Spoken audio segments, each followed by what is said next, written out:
little friend from Animal Crossing. That's an awesome Yeah. intro because we've got another episode of Out of Our League. Hello, everybody. Before we get to our awesome special guest, we have some amazing people on the panel today. First up, McKenna, how are you today? Oh, living the life. How are you today, Phil? Doing well. It's been a little bit since we've got to chat, since you've been on the show. Everything going well? So far, so good. Just started classes again, so you know. Busy. Woo! Glad to Busy, see you busy. here. Thank you. Next up, we have the man with one job, Gage. How are you today? I'm very good. Very, very good indeed. Yeah, how's all of your one jobs going? Oh, it's great. Everything's fine. Nothing ever goes wrong. Yeah, I believe we had a Patreon launch recently. How's that going? Oh, it's going. Please give us more money. We'd appreciate it. I like how Phil says, I believe, because it just came up out of nowhere. And I believe your mom is the only person that's signed up to it right now. Is that true? My dad. Oh, got it. Caesar, I like your little plushie there in the corner. It's from Animal Crossing, you said? How are you today? It's mom's plush. It's the puppers. See, there's a bunch of different varieties of plushes in Animal Crossing. This is the puppers. There's like two different lions. There's a bunch of them. That's awesome. But yeah. I deliberately waited till Gage was done with the countdown to say it's from Animal Crossing. I mean, anytime you can mention Stardew Valley, Celeste, and Animal Crossing, you know. Oh, any chance I got. Also, guys, I don't want to like break any, blow any minds or anything, but it's got some breaking news I want to share with my friends today. I might have COVID, and if I don't have it, I'm probably gonna get it. Oh no! Because everybody in my house has had COVID this week, except for me, and I'm just waiting until it's my turn. And it's just at this point, I'm trying to avoid it, but in the back of my head, it's like it's an inevitability. It's just like, so that's where I'm at.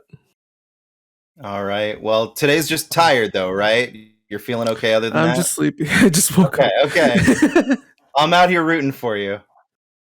Last up from the panel, we have Al, the Predator Tribesman. How are you today? I'm doing great, Phil. So excited to be back after so long. I know, so many episodes. It's nice to have you here. Always looking great, well-groomed. Thank you. And of course, the reason we're all here today, Jeff Grubb. How are you today? I'm good. Thanks for having me. This is fun. I had a busy week, but I'm looking forward to this because I could just chill and talk about a different topic than I've been talking about all week. So that'll be fun. Yeah, that whole Microsoft thing. This is the only time we're going to bring it up. I'm going to say that. Wow. Yes, there we go. Yep. Yeah, it's been a week, so now I'm happy to chill out on a Sunday morning, talk a little bit about what I do in video games and all that stuff. Yeah, I'm looking forward to it. Awesome. Yeah, let's not talk about Microsoft right now. Let's talk about NFTs. The real. Yeah, that's the real passion right there. The real passion project. I got a message from Greg about a thing that I made. I made that Photoshop of Rahul, and he posted it, and I was like, "Hey, I made that," and he was like, "Oh, that's cool. I totally forgot who it was that made it, but that's awesome. I'm glad it was one of us." And he said, "But now I've posted it, so it's mine. It's my NFT now. You can pay me money now." Mm-hmm. That's how it works. That's internet law. Yep, that's internet law. It's not your art anymore. Mm-hmm. Speaking of your art, Jeff, great joke though. What do you do? Who is Jeff Grubb? Who are you? I'm a writer, reporter, kind of podcaster. I write for GamesBeat.com, which is the video game website of VentureBeat.com. What we do is we write about games, the business of games, but basically where games and the business meet, the passion for games and the business meet. We try to talk about that intersection so we can explain why choices get made to both audiences. To the people that make games, we can explain why gamers make the choices they make, and to gamers, we explain why businesses make the choices they make. It's a really fun intersection to be in because it's a place where most people aren't looking most of the time. So it's been a cool thing to sort of cover the industry from that angle. And then I do GamesBeat Decides, the podcast that we do on that website. We do Last of the Nintendogs, which is our Nintendo podcast. which I kind of do for fun, but also for GamesBeat.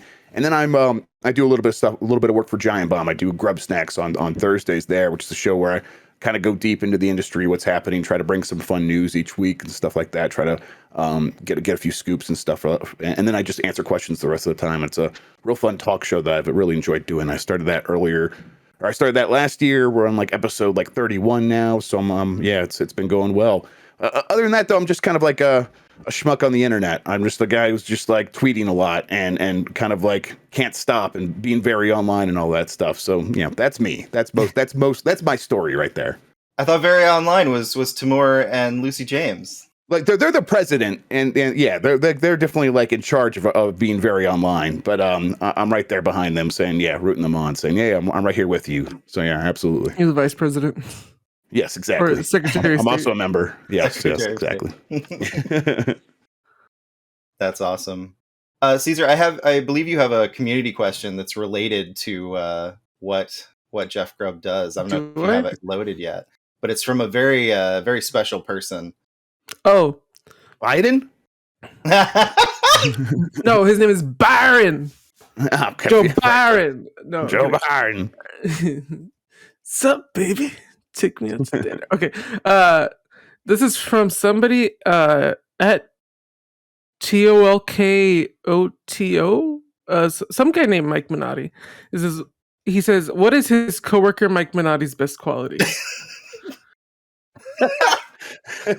I mean, he's loud and he's very obnoxious. Okay, I'll get through the bad ones and then I'll find a good one. Let's see. He's bald. You gotta like weed them out. He's bald.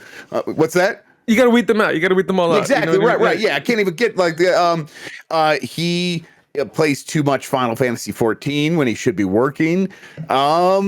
I don't know. He doesn't get in my way. That's his best quality. He stays out of my way, and he just stays on the coattails where he belongs, and he knows it. So yeah, that's my co-host over at GamesBeat Decides, and I'm Last of the Nintendogs. So yeah, I love that name, by the way. Last of the Nintendogs is great.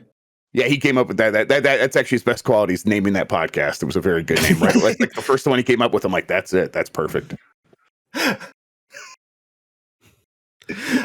So what was the journey like getting to where you are now? Like, where did you start and how did you get to GamesBeat? Started at the bottom. Now we're here. That's how it goes. Thank you very much. Yes. That story's pretty unique to me too. I'm the only one that's ever done that. No, I used to be someone who just was a big fan. I was a big fan of video games, a big fan of people who talked about video games. When I was young, that meant people who wrote about video games in magazines and stuff. And I would read Electronic Gaming Monthly and Ultra Game Players and Game Players before that, and kind of be like, these people are cool. They're doing some fun stuff. They talk about games in a way that feels very conversational, the kind of conversations that I wish I was having with my friends when I was young. I was kind of the person who was into video games, and most of the people around me were just like, we'll come over and play video games with you, Jeff. It's awesome that you have this stuff, but we're not going to like have conversations with you about it. So I kind of had to turn to actual editorial written content to kind of get that sort of information and kind of get that relationship with games. That's something that once the internet started coming to prominence when I was growing up in junior high and then high school, I was able to like find more communities, and that started when I guess it first started with N64.com, which was like came out of Game Players and then turned into IGN. And finding a community there, and then finding my real community when OneUp.com from EGM became a thing. And that's where I met Mike Minotti on OneUp.com and stuff like that. And just realized that I really liked having these conversations. Like, it wasn't just like, oh, cool, I can read about it. I can actually be a part of it. And basically what happened is I tried to turn it into a job. I didn't go to school. I didn't go to...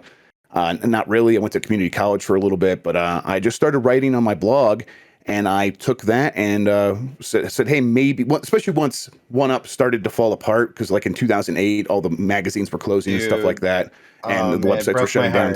Yes, and I'm like, okay, what am I going to do now? Am I going to, like, I was working probably at like the Kroger distribution warehouse in Delaware, Ohio at that time, and I'm like, am I going to just sort of continue down this path I'm going and staying on the sideline, or am I really going to try? And a bunch of friends from the website were like, hey, let's go start our own thing.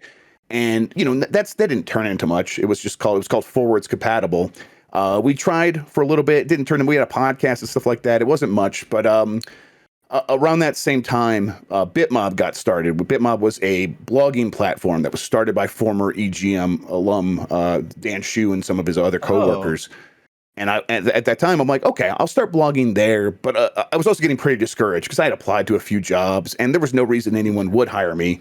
But I wasn't getting them, and I was kind of like, this might not work out. And at a certain point, we started a podcast in the Bitmob community, like a community podcast. It wasn't an official one. But one of the guys from that podcast did go and start working with Bitmob. It was like all volunteer work at that time because it was like, they didn't have any money. But they needed someone to like kind of get content up on the site. And they're like, hey, do you want to come work and basically volunteer and help write news for the site? I'm like, yes. And at this point, I had really given up. I was like, there's no way this is ever going to happen. It was just like the luck of knowing the right person, that person knowing I'm passionate, having conversations with me, and realizing that I was like someone who didn't know what I was talking about, but also someone that would volunteer because I had no other into the industry. All these things sort of lining up correctly to the point where it's like, okay, now I'm in and I'm writing for them. And when Dan Shu went to VentureBeat, I was right there with him. And it was, he's like, yeah, you want to come write for me? And then I think Mass Effect 3 came out and the faces didn't work in the game. And he was like at VentureBeat this time, and he hadn't brought any of us on really at this point. And I'm like, hey, this is happening right now. It's like 10 p.m. at night or something like that. Do you want me to write a news story for you? He's like, okay, yeah, I'll get you in the system. You write it up, and then we'll figure out the payment later. And then since then, I've been doing this, for many years. Alongside that, I was still delivering sandwiches for Jimmy John's or whatever. I worked for this pizza place in Columbus, Ohio, while I was writing that didn't pay enough to make up for the fact that when we didn't get enough deliveries, I was getting paid less than minimum wage. And then once I realized that was happening, I'm like, guys, hey, you got to make up this payment. And they're like, go home, you're fired. So I went to the state and had them like sue the place and had them pay me a bunch of money later and stuff like that. And I'm like skating by on like things like that, like making sure that, I'm working jobs that at least can pay a little bit. And then eventually worked my way up to the point where basically I'm here and got full-time, hired a few years ago and stuff like that. And it's been, it's exactly what I wanted, for so long. I'm like, I wanted to be part of the industry. And now it's like, when I say stuff, it's like, oh yeah, people recognize it. And it's like, man, this is what I always wanted. So I'm like, I kind of feel super lucky about what happened and how things worked out. Al, you had something you wanted to ask? I just wanted to ask if, Jeff, were you ever part of the 1UP show that then was started to air on like Revision 3? And was it not the Area 5 guys that you were talking about? Or Dan was not part of that, right? No, that same stuff was happening at that time. Sorry, there's a story that just came out on IGN that I thought was going to happen on Monday, and it happened today. And I'm like, damn it, I was going to be right there to get it. Okay, yeah, it's the Area 5 guys from the 1UP show were starting their own thing, and I'm friends with all them. I know Matt Chandronnet pretty well. They were starting that at the same time, but I was never a part of that. I was just kind of like rooting them on, saying definitely do that stuff. Because that was, for me, that was a huge part of the 1UP saga, the 1UP show that like was towards the end of the 1UP era, if you will. Yes, yeah, that's. A lot of great stuff did come out of there. The 1UP turned into, or the 1UP show turned into Area 5. Area 5's still going, still making content. A lot of stuff they do is with is as a partnership with publishers and stuff like that at this point. But they're still making some of the best like video game documentaries you can get. Absolutely. So that's definitely one of the more unique stories that we've had getting into the industry. I mean, they all involve persistence. I think the one common denominator is the actually do the craft that you want to get into. So like writing in the games industry, write and different things for like whether or not it's a blog or a small website of your own creation, or like a small site that you can kind of get your hands on and just start writing, get yourself out there, get published, that sort of thing. And if you want to be a content creator, get out there and start making that content and whatnot. So it's just putting in the work and doing the due diligence seems to be the common denominator. But that's a really fun and interesting way of getting into it, for sure. I think that's awesome. Yeah, a big thing. It's like everybody works hard, right? Everybody works hard trying. Like if you're trying to make this happen, you're almost certainly working hard, or you're very good at it, and you just kind of can skate by on that. That's something where I'm like, I had a combination where, there's a thing where if you like read about any one subject for like 2 hours or 1 hour a day for 2 years, you're going to end up being an expert on that subject. Well, that's everyone in video games, like that, like it's like reading message boards every day. That's everybody. So you really do have to work hard to stand out. And then after that, it really is just a lot of luck and who and networking. And I just kind of was never very good at that stuff, but I put myself out there just enough. Like one of the things I left out is there was a BitMob community meetup in San Francisco, and like I didn't have money to go fly out to San Francisco from Ohio, but I made it happen. I asked to borrow some money and asked to stay with some people who I knew were going out there, and people were willing to accommodate me because we had relationships and stuff, and getting that face-to-face time really helped. Like people realize, he's nice in real life and he seems to know stuff when we're online. So we do want to have him come volunteer for BitMob. And it just, it's like putting myself out there just enough, working just hard enough that when the luck does come along, I'm able to capitalize on it. But everybody's working hard. So it's like, that's where the real privilege comes in, where I feel very privileged that the luck was there at the right time for me. That's awesome. So are you what is this? Are you the editor at GamesBeat, or are you what's your role? We're a small team. So it's like, I guess externally I'm like, I would say, right now I'm the editor because Dean Takahashi's the lead writer, and Mike Minotti is our reviews editor. And then we have Rachel Kaser, who's she's our news writer now. But we're all wearing so many hats right now that it's that's just kind of how it has to be. But when it comes to working with the VentureBeat editor in chief, I'm the one doing that and stuff like that. But mostly I want to be writing a lot still. And the job of being editor, overall editor would be you're reviewing every other person's writing. Yeah. Yeah.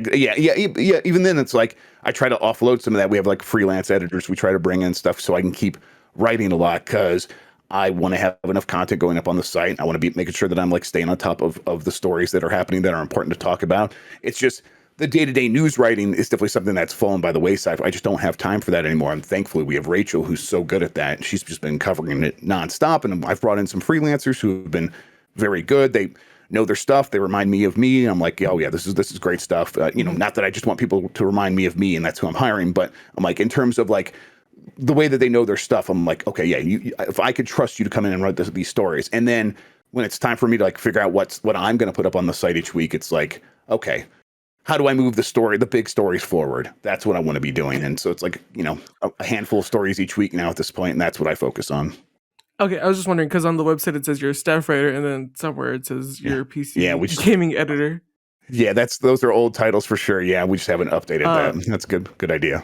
So something I want to ask you is, I don't want to make you feel old or anything, but Greg Miller always says you're an old man. You're a very old man, so I'll just go with that. That's right. But like you said, you're around for the internet since basically the beginning, and yes. You've seen many stages of the internet and communities and cultures. What do you have to say about the gaming space today in January 2022?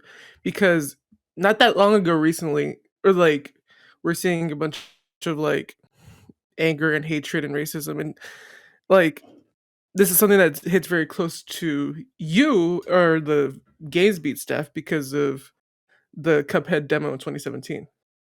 Oh yeah, because that blew up insanely. Because if somebody's listening that doesn't know, I'm surprised, but Dean Takahashi, in short, didn't know how to play Cuphead and got a lot of backlash for it, and a lot of it was uncalled for because it was very racist. So it's from the beginning to now. How do you see the games space? Yeah, for a long time it was just a boys club. It was just a white boys club. And then, absolutely. So what do you think of it now compared to everything? I'm not a fan of incrementalism, where things get incrementally better, and now we can wash our hands and say, look, it's a little bit better than it was yesterday, so we've done our job. But things have incrementally improved since the beginning, and things are a little bit better than they were before. And people are more aware, more educated, and that stuff is definitely a key to it. It's still, I don't know, it's a tough space because no matter what, you're going to come in, and we don't know what to do about pieces of shit who are going to come in and like make women feel bad for trying to cover video games and and treat them differently. Where when they say something that's like, oh, I think it's this, and they're like, oh, how do you not know that?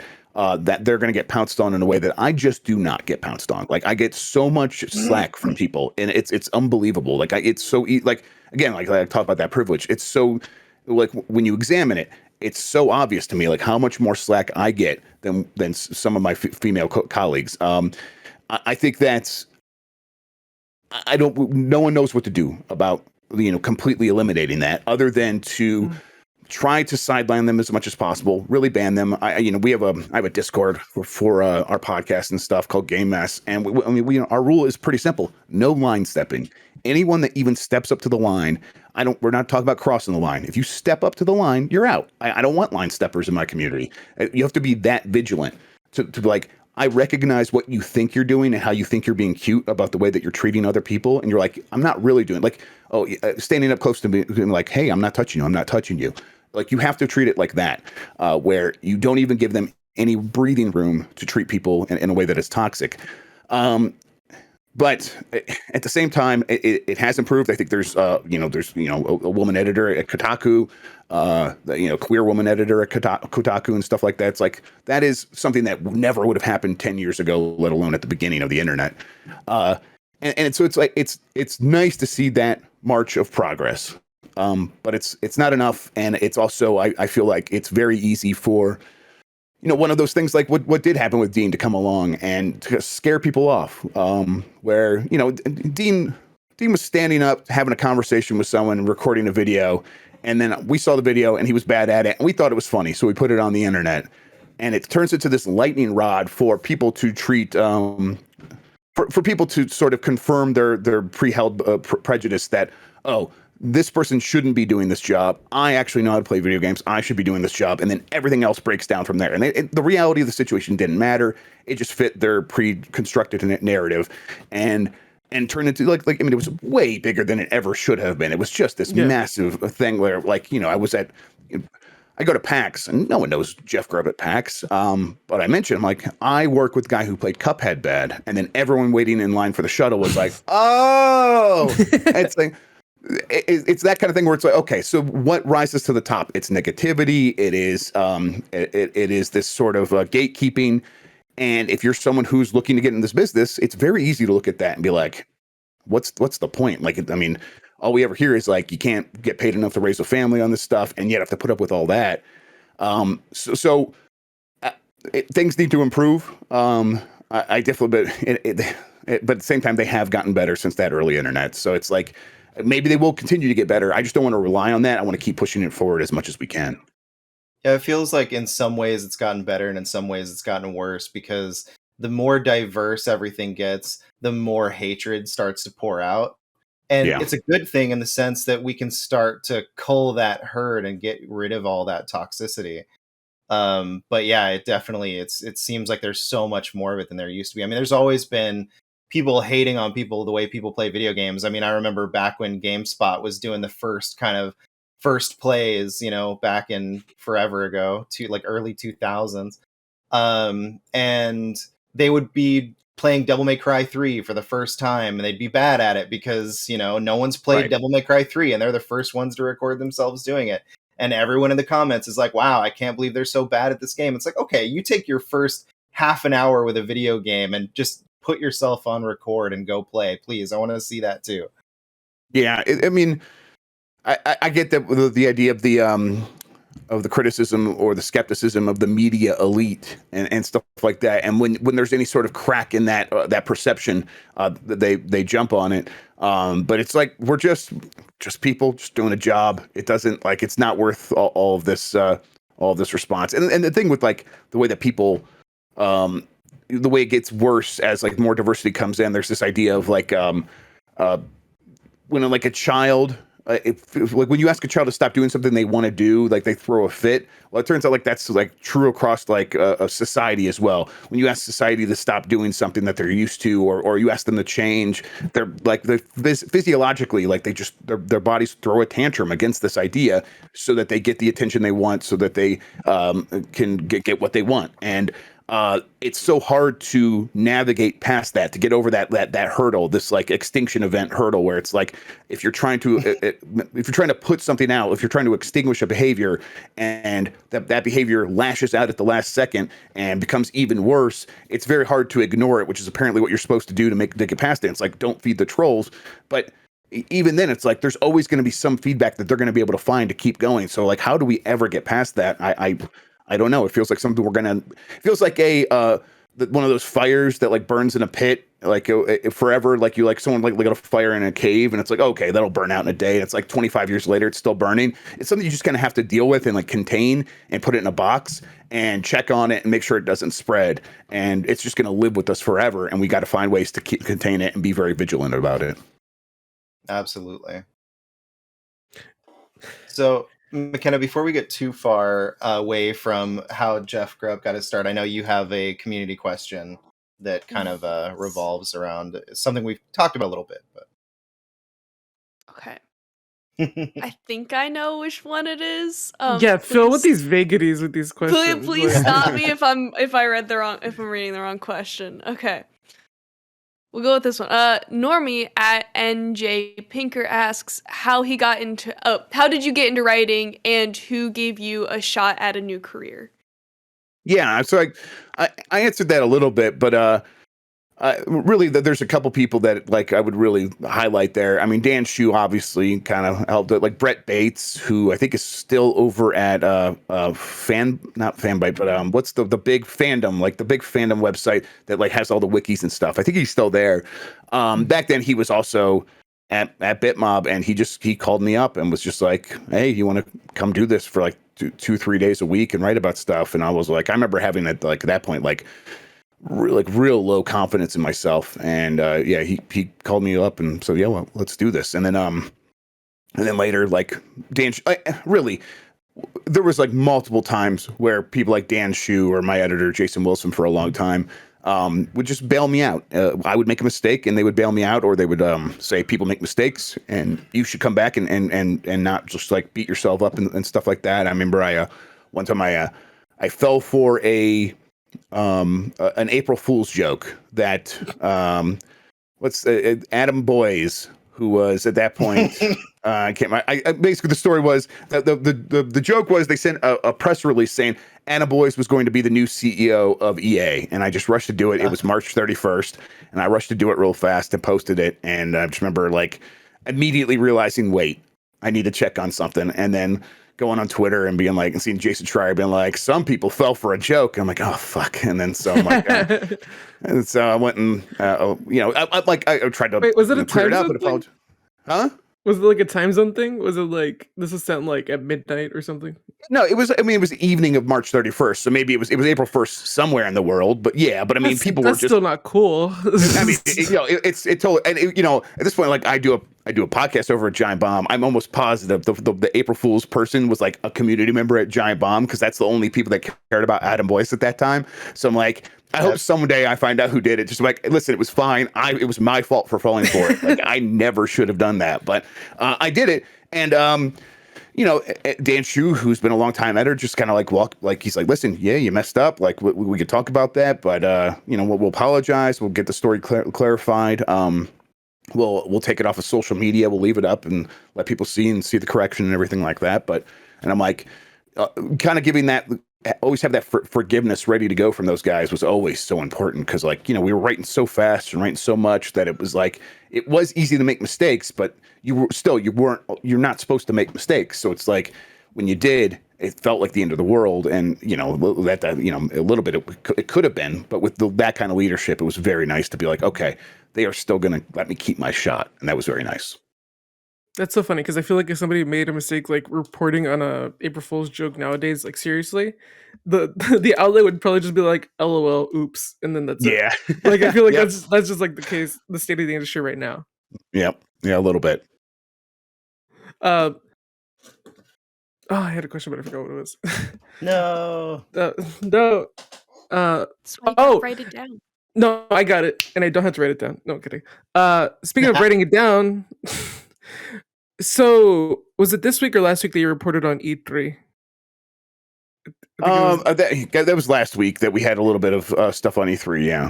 Yeah, well, like, because I was going through VentureBeat right now, and you didn't write about it on VentureBeat, did you? You posted that on TikTok?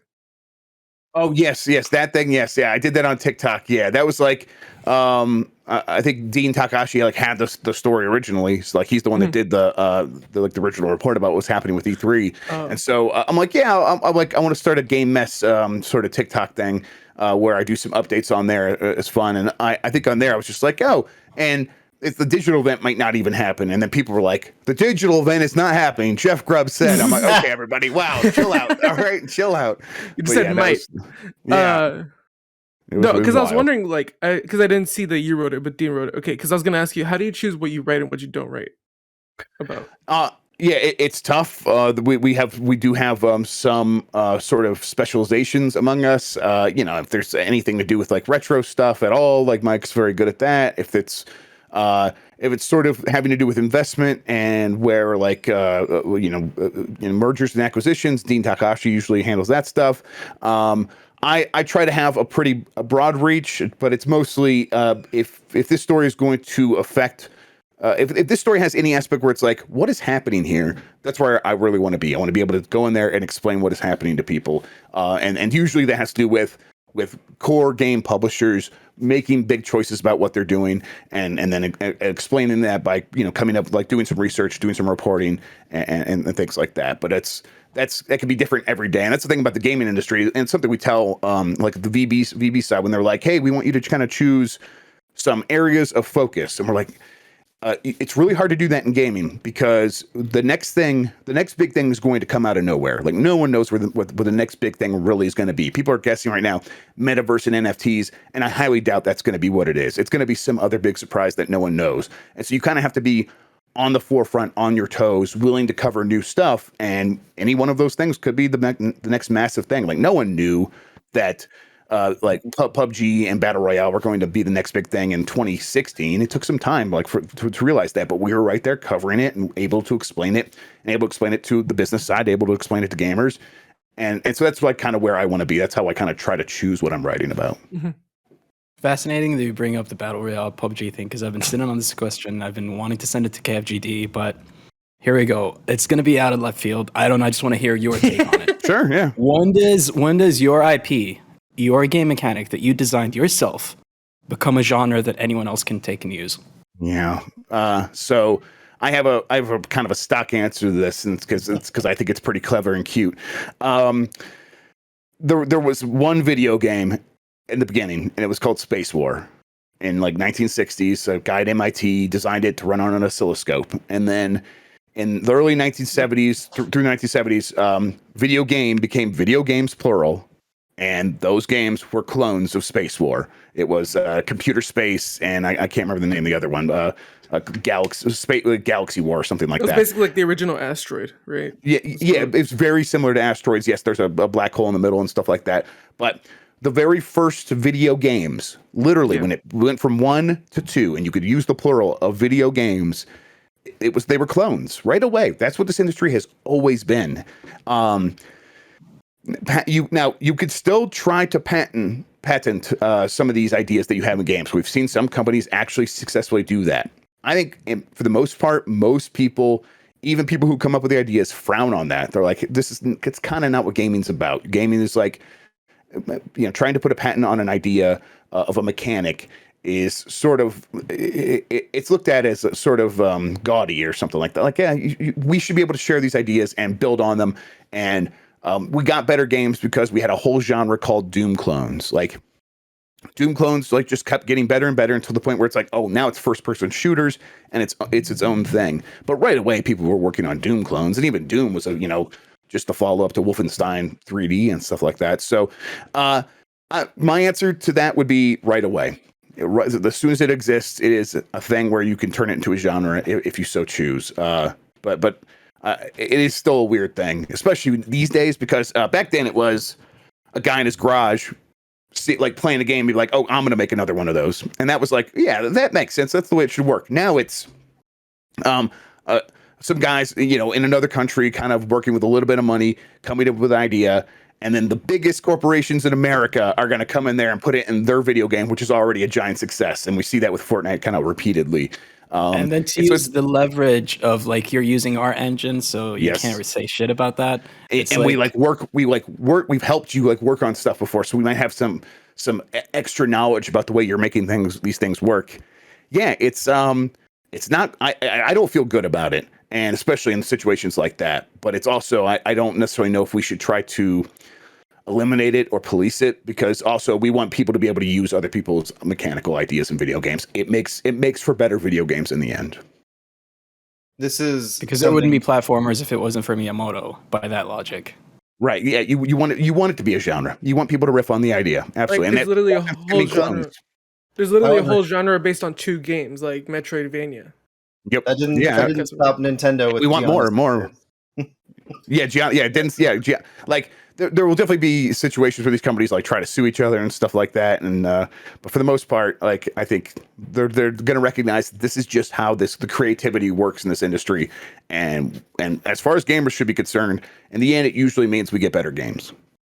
I generally relate this subject to board games. In the realm of board games, which is something I fortunately have a lot of knowledge in because I've actually tried to develop my own, is that as long as the assets to the game are not copied from another game, like different art, different words, different names, you can utilize similar mechanics from other board games. I mean, that's why games like Monopoly exist, but it's themed like cats or whatever. Right. You can get all your different cats, but it's not called Monopoly. It's called Catopoly.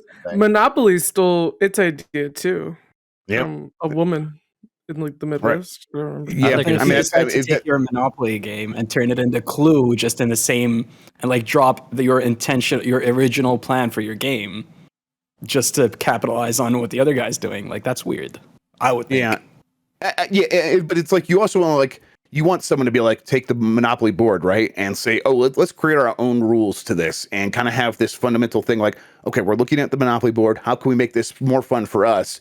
And then you want them to be able to take that and say, okay, now let's design our own board with our own trademarks and our own assets and now sell this game. And it's like, well, is that allowed? I think it should be. I think it leads to better games. Fair enough. Sorry for that tangent. I just always wanted to ask that question. As someone... Oh, go ahead. I was going to say, Gage, what were you going to say? Oh, when you were talking about who stole the idea from Monopoly, I thought you were going to say they stole the idea from capitalism. But yeah. Well, Monopoly was originally like making fun of capitalism. Yes. It was supposed to be like capitalism is a bad thing. And then Hasbro was like, no, it's a great thing. And so it was just like that's the actual story. That is what it is. Yep.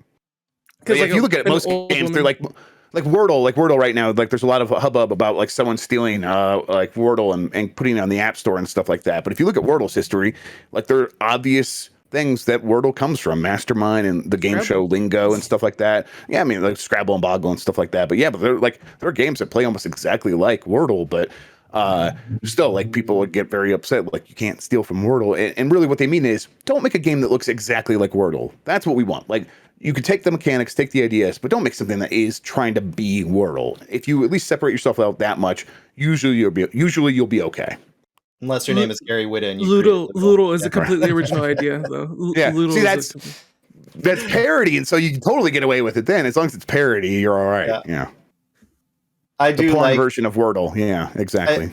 I do like that he's gotten crap for that though. Like people are so crazy. Like he obviously and he loves it.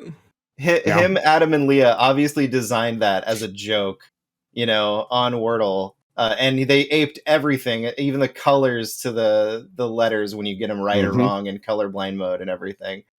Absolutely. Yeah. But it's like if you're doing it as a joke, like there's tons of history there of like, I mean, that legitimately that is how like the porn version of Pirates of the Caribbean is legal, because they're like, oh, we're skewering it or whatever. It's like, and then there's sex scenes, but yeah, still they're like, oh, we're skewering it. So Not the porn version of Mario though, which Nintendo owns, but that's a different story for a different day.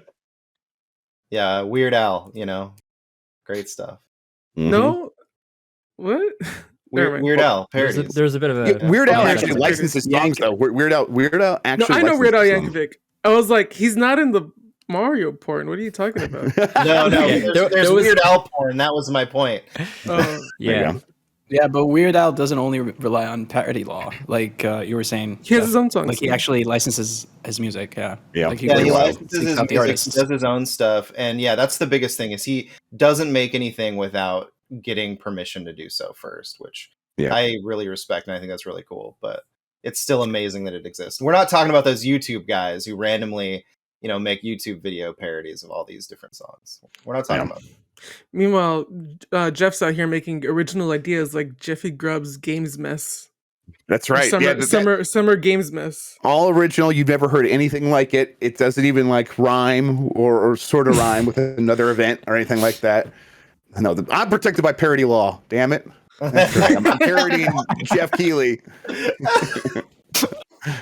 So where did that come from? Was it just because like you're like, oh, this would be You funny? nailed it. I mean, you got it like that. Yeah, it's like it's supposed to be when he did some. Basically, what happened is E3 was decomposing in front of our very eyes, and Jeff Keighley immediately stepped up and like, all right, here's the Summer Game Fest, and the Summer Game Fest is going to be a thing where a bunch of events happen, and I just say they're a part of the Summer Game Fest, and I'm like, well, I can do that too.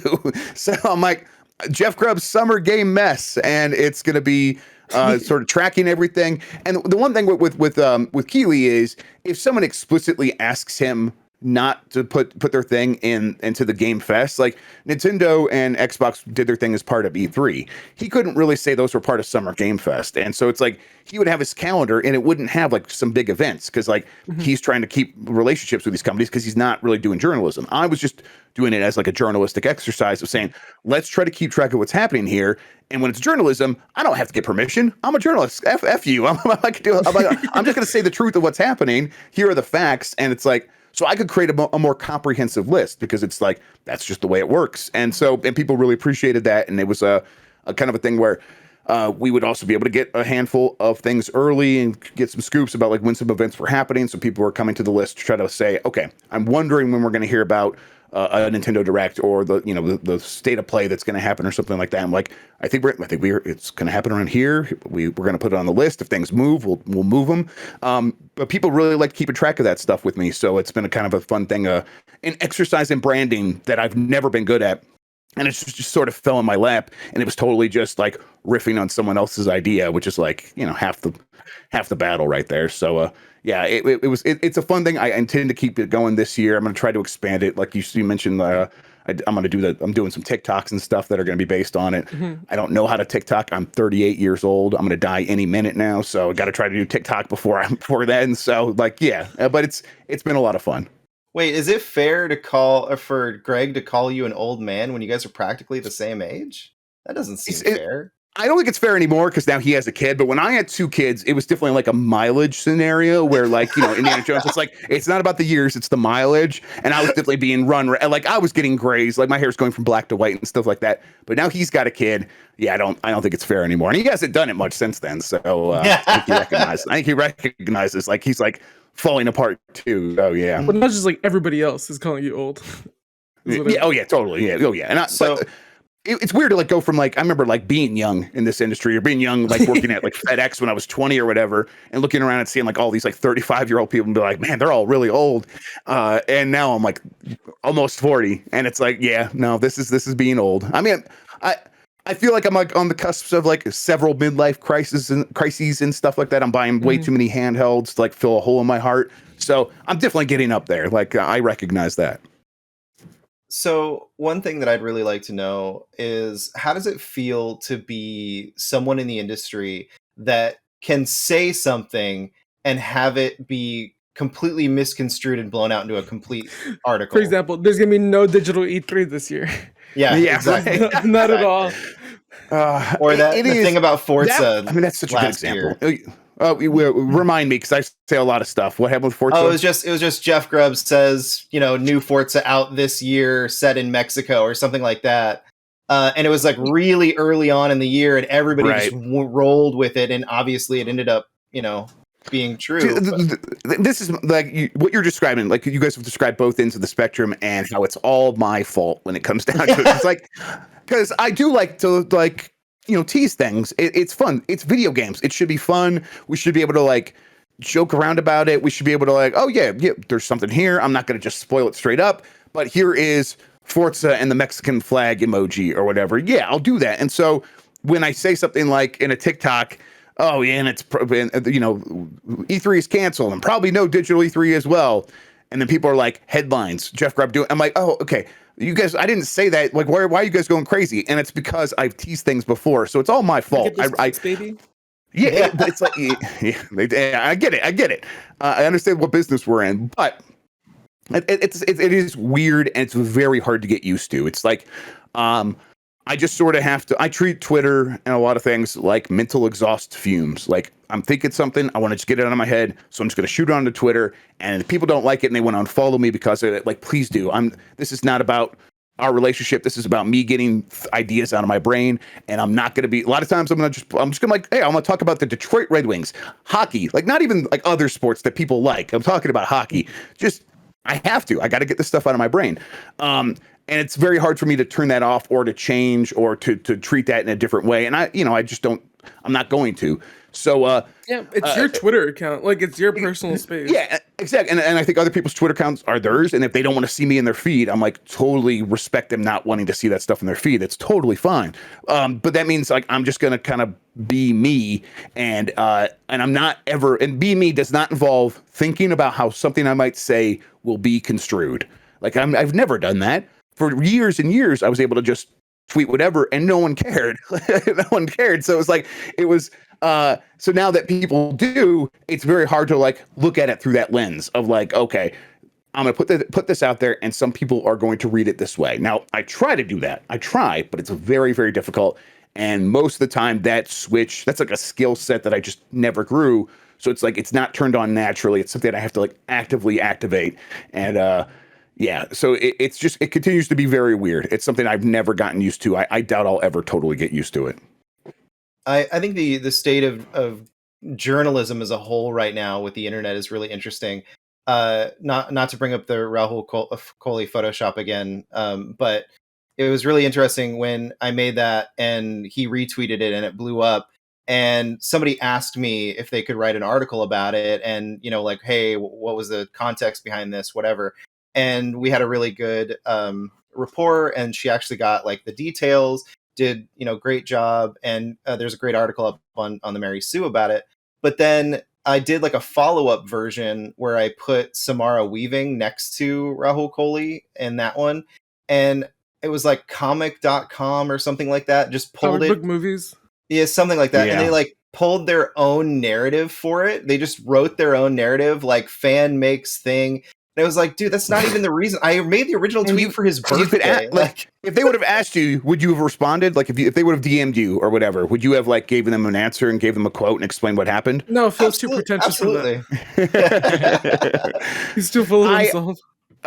9 out of 10 times, it's probably even more than that. 9 out of 10 times, no one ever reaches out and asks. It is very rare that someone asks for clarification. Whenever someone does, I make it. Yeah, I know you got to get it. Absolutely. And again, I understand what business we're in, but it's like, people should recognize that that's usually what's happening is people see a tweet, they hear a podcast, and they like, all right, I got the story. And, human language is very inefficient. It's a bad way to transfer data from one person to another.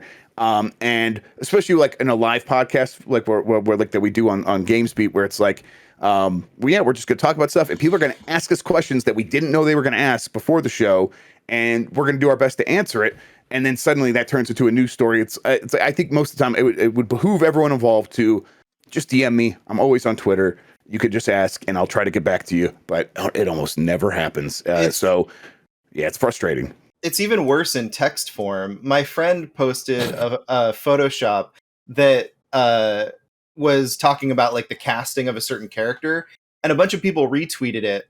And it's interesting because you could read these tweets and be like, you know, OMG cry face, and that could be bad or it could be good. Like maybe they're happy that that was the decision you made.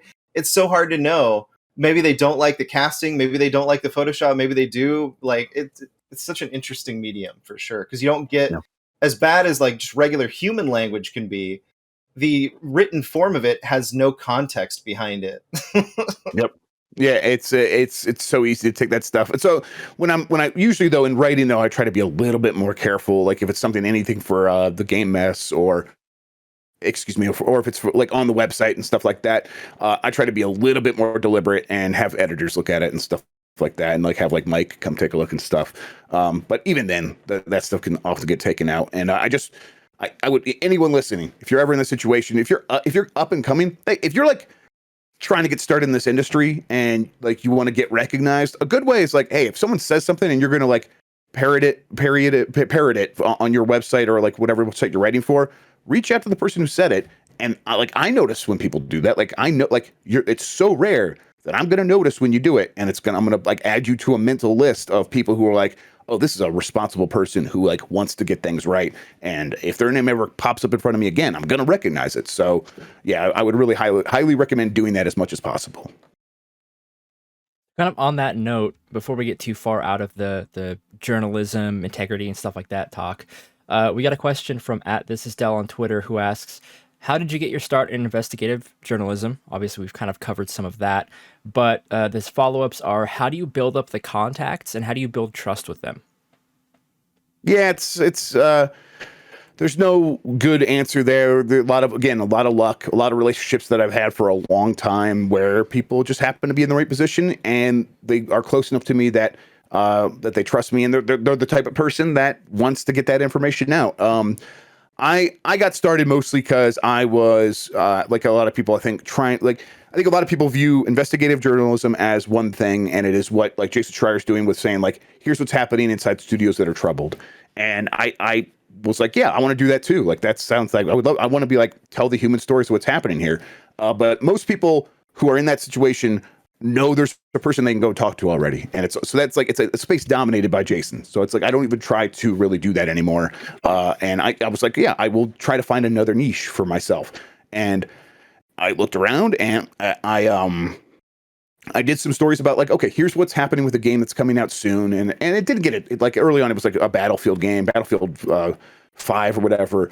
And it didn't do a ton of like traffic. People didn't care, but it's like, you have to like build up a repertoire or you know, of leaks before people begin to really trust you. But you know, slowly over time, I think the big one was probably the Nintendo Direct in 2020. And then the Mass Effect trilogy coming back. Those are the ones where it's like, once I was able to explain like what was happening there, why the decisions were being made, people were coming to me more and more often. And I'm recognizing, okay, there is still an audience out there that just sort of wants to know what is happening behind the scenes. Why are these companies making these decisions? What decisions are they making, and what leads to them? And so I began to focus on that.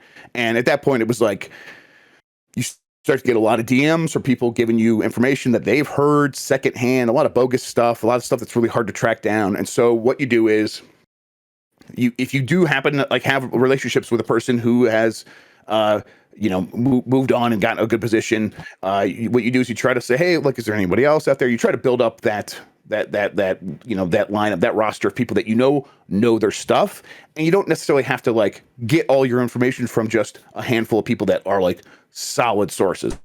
You can say, hey, if anyone knows anything, reach out. I don't even have to say that. People just do it. And as I'm getting these things, I'm like, okay, this one sounds like it's plausible. Let's go run this by, run it through the gamut and see if like anyone can confirm this. And then if a secondary source can confirm it. And it's a messy process because again, we're dealing with humans.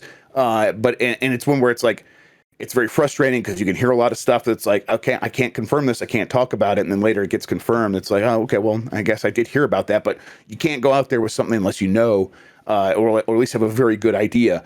And because it's very easy to get bad information here. But yeah, it's a messy process, and you just try to run it through the ringer and make sure that you get everything right. But there's no one good way to build up sources. If there was, everyone would be doing it.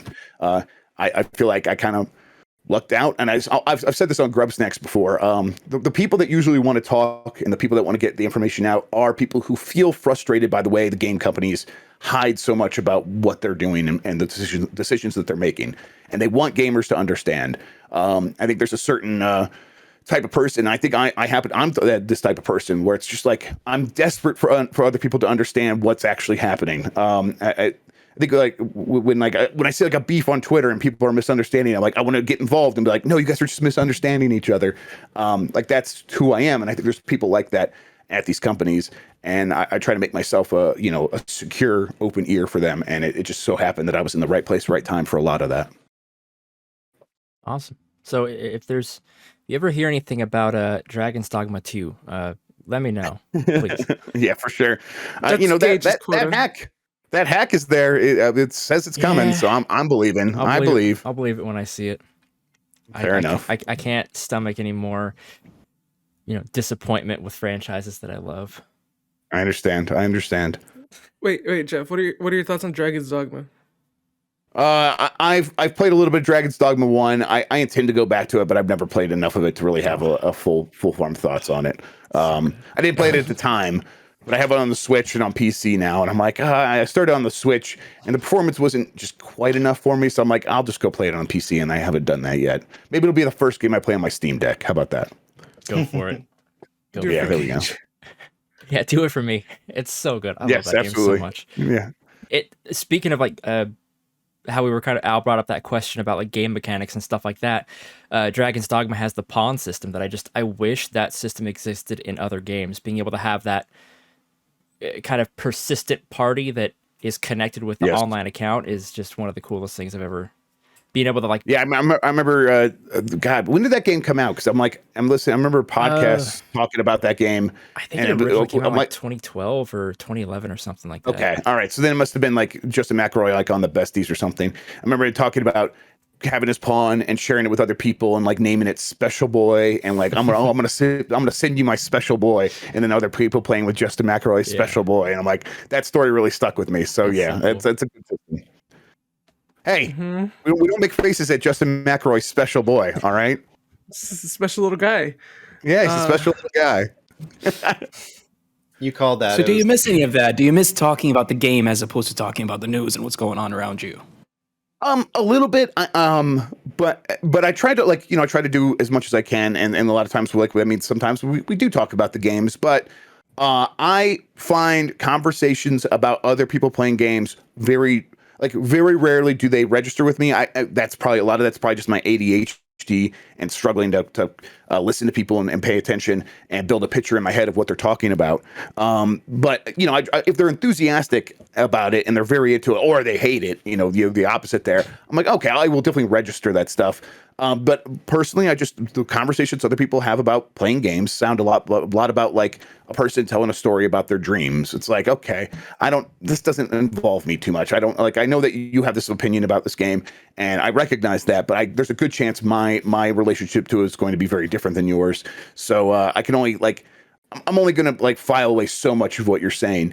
And even and that's true of when I talk about games on our podcast, or if I'm listening to other people talk about games on their podcast. But when it comes to that, I still enjoy reading reviews and things like that. And I still like writing reviews a lot. I think that once a game is out and everyone can play it and we're having a conversation about it, I think that could be fascinating, but it's also something that's anyone can have an opinion about a game. It takes a lot more work to understand what happened with Activision and Blizzard and Microsoft and all that stuff. What was the story behind that? That's you have to go in and look at their history and where they're at and stuff like that. It takes some knowledge and stuff. And so I feel more passionate about it because it's something I have done the work there and I can speak on it from a point of authority, and that inherently makes it more easy to have passion for it, which is just, I guess, the way passion works, I think. And you're providing us, the audience, with something we've never heard before, as opposed to regurgitations of just what we get from Reuters, even or Bloomberg, and right, and it's usually in that situation too. If someone does have an opinion on what's happening at these companies, it's usually a lot of times it comes from an informed place because they feel they have an insight enough to like speak on that. And then even if they're wrong, it's like usually gets me my brain juices flowing where I'm like, there could be something there. Let's think about it from that angle. When it's about like, oh, I like that game that you hate, it's usually that's just like a reason to have an argument about something that doesn't really matter. And not that that's not fun. That can still be fun. It's just a little bit less meaningful to me personally. But sometimes, very rarely, there's a game that comes out that just universally everybody fucking hates. And I don't know why this came to my mind when you were talking about like opinions, but you gotta admit it was fun to see just everybody bashing on Balan Wonderworld. Yes, listen, like that was so much fun to just like watch that. It's such the perfect game to hate too, right? Because it's from a major publisher, Square Enix, and it's $60 when it came out. Like that combination of factors, it's like, okay, let's try this. And it's like, and of course it comes from the Sonic guy, Yu Suzuki, I think, is that right? Yeah. Or yes. And so I'm like, yeah, so it's like there's so many factors here where it's like, okay, and then like it was getting promoted as the AAA Knights game, and you go play it, and then the Knights section of the games is just a picture matching section, and not even like oh, do these pictures match? It's like there's gonna be a transparent JPEG and another transparent JPEG, and they're gonna move over each other, and then you're gonna hit the button when they line up, and that's the video game. The best part about it is like you see all these buttons on the Switch, right? They all do the same fucking thing. There's no. But you say it's universally hated, and it has defenders.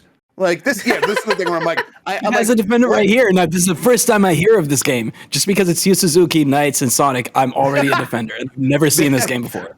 Yeah, honestly, you got to see it. The exact logic. That's the exact logic I think a lot of its defenders are following. Yeah, exactly. They haven't touched it. They haven't even seen it. They didn't even know this game existed. But now this is like, it's just. I did a review of that game. I gave it a 1 out of 5. I did a video of it. I did a video. It's an edited video of me playing it, and it's just like highlights. And if anyone wants to check out this game and see what it's like, I recommend watching that because it's like you beat a level and they just do this giant dance number, and that's definitely the best part of the game because it's got like this Bollywood vibe and it's like a really good energy. And every level you beat, every level you beat, it's always the same dance number with different characters. Yep. It's just like, so me up with a link to that. Yes, I will. Yes, I'll get that out to you for sure. Yes, absolutely. I had a lot of fun because I was so miserable, and I did it on Twitch, and everyone really enjoyed my misery. So that's the kind of game Balan Wonderworld is. Absolutely. Wow. It's fun for the people watching, not the person playing. Absolutely, and that's why it exists. So let's get into some of the community questions. The first one that I want to throw out there, we talked about how your day was going, but this is a little more in depth. This is a question that we always get from the Penny Marbles, Hoodie Peaks on Twitter, and he asks, "How are you? Like, really, how are you?" I'm okay. I'm very busy. There's always a lot going on. I feel the major thing is like I feel like I'm growing in a lot of key ways, but I also always feel guilty that I'm not doing enough, and it's very hard to like balance those things where it's like clearly most other people consider, like they look at me and they're like, oh yeah, Jeff, you're doing great, and it's like yeah I know, but I could be writing more. I could be doing more on my YouTube. I could be doing more TikToks or whatever. I could be like trying new things to challenge myself. I could be like, I could be playing more games even, like, and when I do play games, I'm like, I could be spending more time with my kids. And so it's like, that stuff is very anxiety inducing. But also it's like, these are all nice problems to have. Like, it's nice to like want to spend time with my family. It's nice, to have so many great games that like, you feel like you can't play them all. It's nice to have so many, like creative challenges that you feel like you can't get to them all. So then it's like I go back to feeling guilty about being privileged and stuff like that. So it's a bit of a cycle, but the best thing is like I'm just trying to manage it, and it really helps that so many people are really honestly, legitimately so nice most of the time about the things I do, and that makes it very easy to keep trying again next time and to get spooled up and like be like, okay, let's tackle this next thing. Because chances are when I put it out there, even if I'm not like in love with it, most people are going to be very nice about it. And that's great. And so, overall I'm doing just fine. And it's definitely like like I said, I didn't go to school. I worked at like a million jobs in my life. Didn't have like things figured out for a very long time. And it's like, it's nice to be at a point where I feel like I do have things figured out. Things are still pretty challenging. Like, we're rented a place. I want to buy a house. That seems pretty challenging in this market and stuff like that. But, I still feel like I'm on the path towards getting even those big like life challenges figured out. And so that overall, I'm doing pretty fine. Can I ask a personal question? How old were you when you thought you realized you actually had things figured out? I mean, like in the last couple of years, probably like some 38 now. Probably like 35, 30. Yeah, 37 and a half, but pretty much, honestly. It's like 35, 36, even before like stuff started going well with getting attention to the game mess and stuff like that, and started like getting a giant bomb show and things like that, which are like these are lifelong goals, or goal like 10-year long goals of like, okay, I would love for something like that to happen, and then it does. It's like that's great, but even before then, it's like, okay, I at least feel like I am I'm moving in the right direction, and people that I work with recognize my value, and that feels really nice. And I feel like I could trade on that. And who knows what's going to happen with the overall market for editors at a video game website. That feels like it's the bottom could drop out on that at any moment. But that's true of a lot of jobs, and I feel like I'm at a point where even if that does happen, I can roll with that and figure something out. And now it feels like even if that does happen, I'll definitely be able to figure something out. So it's like that has only happened in the last couple of years. And honestly, I didn't feel like an adult, a grown up until a little bit before that. Even like I didn't feel like competent as a human until at least like 27, 28, like where I could like responsibly handle having bills and stuff like that. It took a long time for me. I'm definitely a late bloomer. And that's one thing where I'm like, when people talk about I don't have stuff figured out at 22, I'm like, Jesus Christ, you have so much time to figure this stuff out. Just keep trying, and you're going to be fine. If you just keep trying, which I think is actually the key to what happened with me, is I just kept trying, and things worked out. That's the thing. I don't really think there's such a thing as like to me, and I'm sure people need to hear that. A lot of people. I would really recommend people take that advice to heart, because I really, really mean it. Well, you say you're a late bloomer. I think that concept is kind of dying out more and more. It's just like a late bloomer. It's just like people are just ready whenever they are. There's no such thing as being too late or too early. I think you're absolutely right. It's an outdated concept. I think you are like, you're still a viable creative outlet. You're a viable person whenever you're ready to do the thing that you're going to create. Like, it doesn't matter. Like, I mean, who's the guy that played Snape in Harry Potter? Alan Rickman. Thank you, Alan Rickman. Thank you, McKenna. Harry Potter fan 101. Like his first movie role wasn't until his 40s, and then now he's like an iconic actor. Like he was like an iconic actor before he died. It was like there were so many roles that he did that were like, but like it didn't happen until his 40s. And not that he wasn't acting before that, he was always trying. And I think that's like the key. Always be trying, always be doing something. And each time maybe try to do something a little bit different, but just keep trying. And I think people recognize that over time. It's much easier to take a risk on someone who has shown the passion over a long period of time and know that, like, okay, they haven't given up yet. Like, they're not going to give up on me in the middle of some project. And even if none of the things you've done have like worked out the way you wanted to, it's still a body of work that you could point to, and people can at least glean some information from that about your capabilities. That's definitely what happened with me with like stuff like Ford's Compatible and the podcast we did at Bitmob and all my blog posts and stuff like that. People just like got a general sense that like I was willing to keep pushing forward and growing, and then they took a chance on me, and it worked out, and I lucked out. But you have to try to create that luck. I always like to point out Jim Cummings because he is, one of the most prolific voice actors out there, and just about everybody knows something that he's voiced, even if you don't recognize the name. But he didn't get his start until he was 31, so that was his start. If you don't know, Winnie the Pooh. Yeah, I did not know. If anybody listening, fair enough. Yeah. Have you seen Princess and the Frog? Yes. Do you know the little firefly in that movie? Yeah, that's Jim Cummings. Fair enough. There you go. I just love that because it's one of my favorite roles of his. Look how she lights up the sky. Exactly. You got it. Next question comes from Gino Viteri, at Gino Viteri on Twitter _ hi, what is Jeff's favorite kind of bread? Specifically when it comes to sliced bread. Is he just a white slice kind of guy, or maybe a honey oat?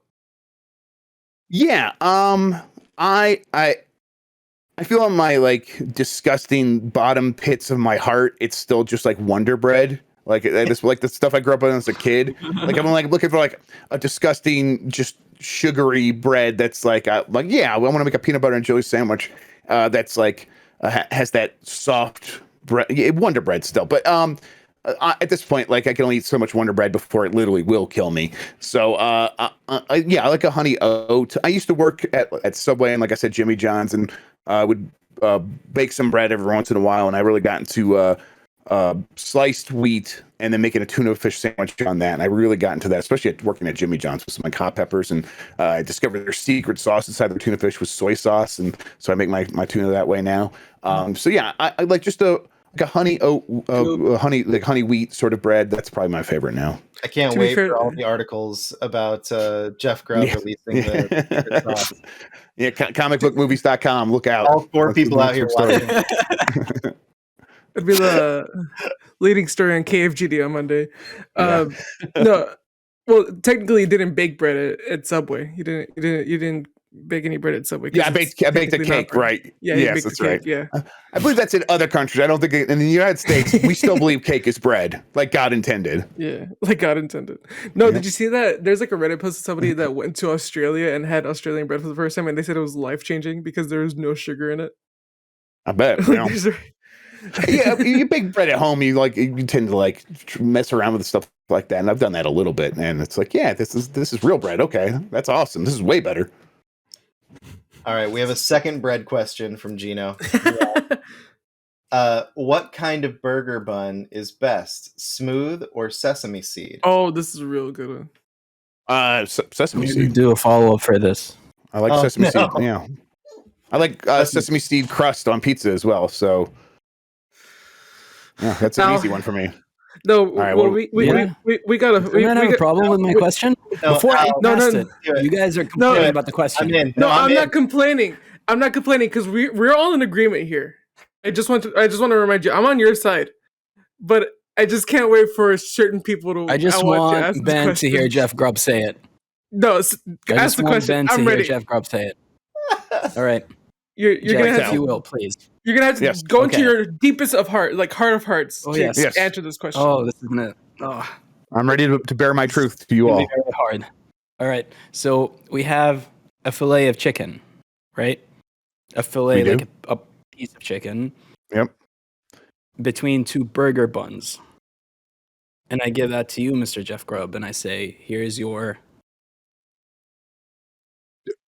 I say it's a chicken sandwich. What do you mean? Like, in every we have lunatics on this show. We have lunatics. Yes, lunatics is the right word, Caesar. On this show, we have they want to call it a chicken burger. Yes, you got it. It's not a patty. Okay, you got to keep an eye on them. You got to keep an eye on them. Is what I would say.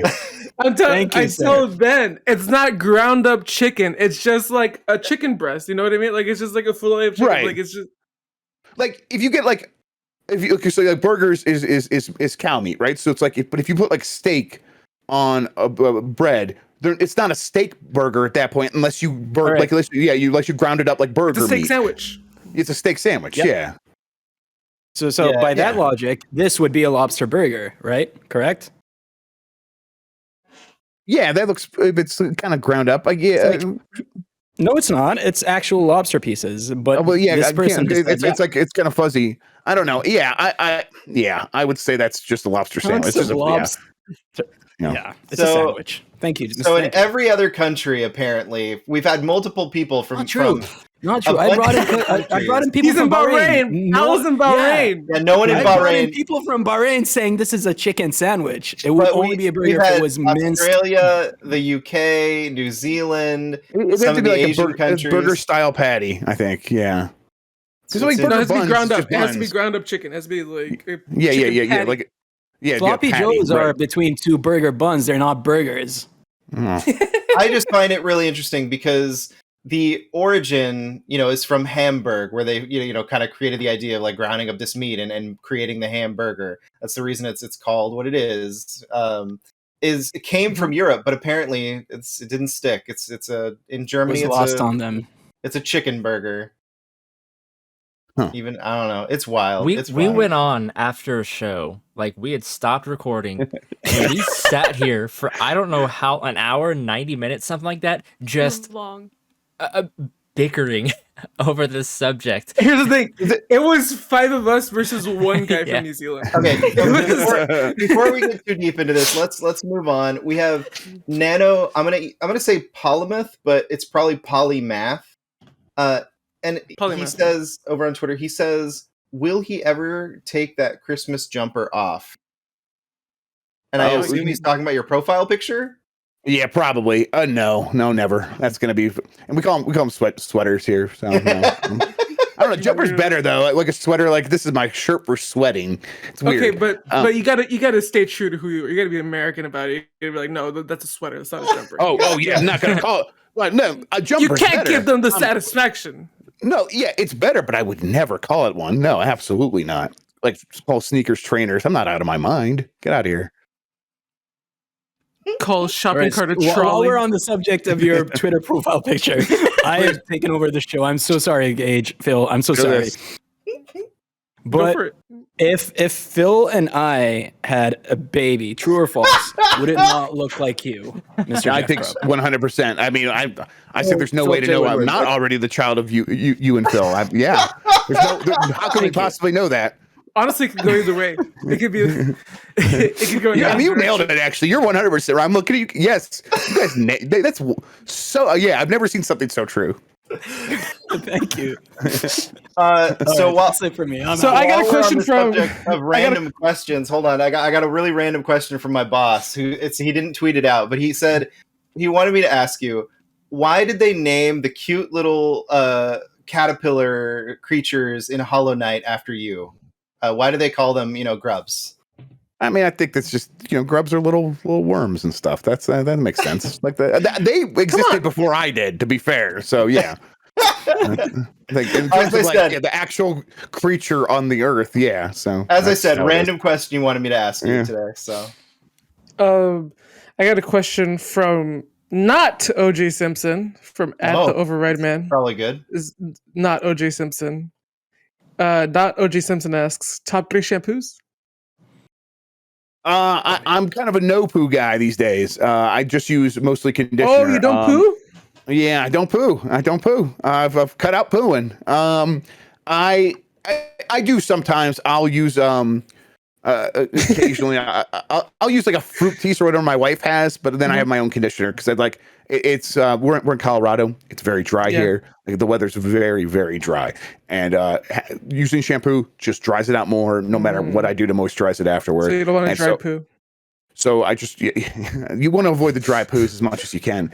It can be painful. And so what I do is I mostly just I condition every other kind of shower, and then I try to let it either air dry or I use something that's not as like abrasive as a towel, and that kind of does it for me. Regular conditioner, not dry conditioner or like spray conditioner or any of that stuff. I've started using leave-in conditioner here and there, like something like that. But yeah, no, it's just mostly regular conditioner, like something that's like good for curls and stuff like that, or something that's like super moisturizing, like hyper moisturizing conditioner, that sort of thing. Yeah, you get it. You know. Now, like, are you just naturally well endowed, or do you use? No, this is fake. This is all. No. It's just, do you use like finasteride or Rogaine, or are you just naturally well endowed? No, this is all just. Here's the thing. This grows like crazy. The beard comes in all right. It could be better, but whatever. It comes in. I don't know what you're talking about. I have no idea. And then the truth is, I'm basically just like hairless from like here down. Like that's how it goes. So I also have no idea what you're talking about. Yeah. So I'm your child because my hair grows out really long and my beard does not come in well. It's just why I shave. Yeah, it's how it comes in. But yeah, I did not know that like I had like curly hair even until I was like a senior in high school, and I just gave up caring and let it grow. And yeah, what I'm do like, the wow, shoulder blades area look like, Jeff? Like, what do you mean in terms of like in terms of hair? In terms of hair, shoulder blades. Nothing. Yeah, I'm like a dolphin. I'm like smooth. No hair, none. Yeah. Interesting. Yep. So I'm like the opposite of Mike Minotti. Mike Minotti's bald, and then all the hair is just all down here, and then yeah. And that's the best part about him. That's the answer to this question from earlier. There he goes. Caesar, you have another community question, I believe. One more. I have another question pertaining to somebody we're familiar with. Can Takuto's Mike Minotti's version of the end with a toad voice become the main theme of Last of the Nintendogs? That's from Simon Oroño. Yeah, I've thought about it. Yep. I think for special episodes, I might have him just sing new songs in the Toad voice and surprise people and have that be it. Because if for people that wonder what do we stop at, like Mike does a Toad impression on Last of the Nintendogs, and he sang "The End" by Linkin Park last episode of the episode before, something like that. So yeah, it's covered under parody law. Covered under parody law. Absolutely. I mean, he's clearly insulting everyone involved with everything there. So yes, yeah, that's definitely parody. Esa pregunta viene de Simón Oroño. Era de Venezuela. Ah. So you got international listeners too. See. Al, I believe because I said Simon, and I was like, that's not some right. community questions. I have 3 community questions, Phil. First one comes in from Squiddy425. Says, Squid Games? When will they give us Bloodborne remastered for all systems? FPS Unlocked is all. Somebody's just asking you to drop a link right now. Yeah. I mean, honestly, I get this asked anytime I'm anywhere. So yeah, like I've said repeatedly, I think that they need to get out Elden Ring first, and then after that, they will look back at what they could do with Bloodborne. Elden Ring is out very soon, though, so it's not. Hopefully, we won't have to wait too much longer. Maybe by the end of this year, if we're lucky. Hey Jeff, where's Mother 3? Bend over, I'll show you. I really wish Reggie would drop that. Yes. I really wish Reggie would drop that. Reggie should do that, yeah. Because he Reggie still can have gets that, and I don't understand why. But like, I know mean, it's a meme, at this but point, like, it's just a meme. It's just a meme, right? But like, people are just. It's just like seeing Silk Song every Nintendo Direct. Like every Nintendo Direct, the chat's just like Silk Song. If you can get Reggie's attention, what do you want him to do? I want him to yell at me because it'd be very frightening and exciting. So I'm gonna ask him about Mother 3. Like, yeah. Right. My next community question comes in from Mr. Crunchy Snacker at AI_impaired. They say, actually, this is a very good question. What 25-plus-year-old non-Nintendo franchise has still got it? Is there a little known aspect of your job that people don't think about? Those are 2 different questions. I'm sorry. Yeah. What 25-plus non-Nintendo franchise still got it? I'm terrible at like recalling information like this, but if I was going to, it would be like a Nintendo franchise. But I guess I mean, because the answers I have, like they don't have it anymore. I think Prince of Persia is probably coming up on 25 years. It doesn't have it anymore. Mega Man doesn't have it anymore. I guess Castlevania, maybe, but even that. What's that? What about Tomb Raider? Tomb Raider, yeah, but it's like it's just on the outskirts. It's like it's on the outskirts of losing it, right? Like where it's like it's been a couple of years since we have something from. What about Resident Evil? Resident Evil, yes. Resident Evil is probably the right answer. People hate Resident Evil. Yeah, I mean, nobody likes has it though. It's like, yeah, so hey, even Resident Evil 4. We got RE-verse. They were losing it, they got it back. You know. What's that? So we got RE-verse. Oh wait. Yeah. No, I never got that. Yeah. It's still. I think Resident Evil is probably the right answer there. And then a little known aspect that people don't think about. I don't know. I guess a lot of it is about just how much work there really is in terms of staying on top of everything. And how little we actually get to play games is a big thing. Like during the day, we never get to play games. It's all at night, all on our own time for the most part. We're trying to be a little bit more mindful of that now that I have like a little bit of a say in it. But even then, we got to keep content going up on the site. So it's like I need to make sure that we are writing more than we're playing games, and so it's pretty challenging because it's a writing job first, and then playing games job is like not even really part of the job. Like that is do it in your free time, even if you're reviewing a game. Like we kind of treat it that way, like do it on your own time, and it's always something I want to reassess. But that's the way. Oh yeah, absolutely. Like I know there's some places that were like, oh yeah, you could play like at your desk at work, but even then, it's like.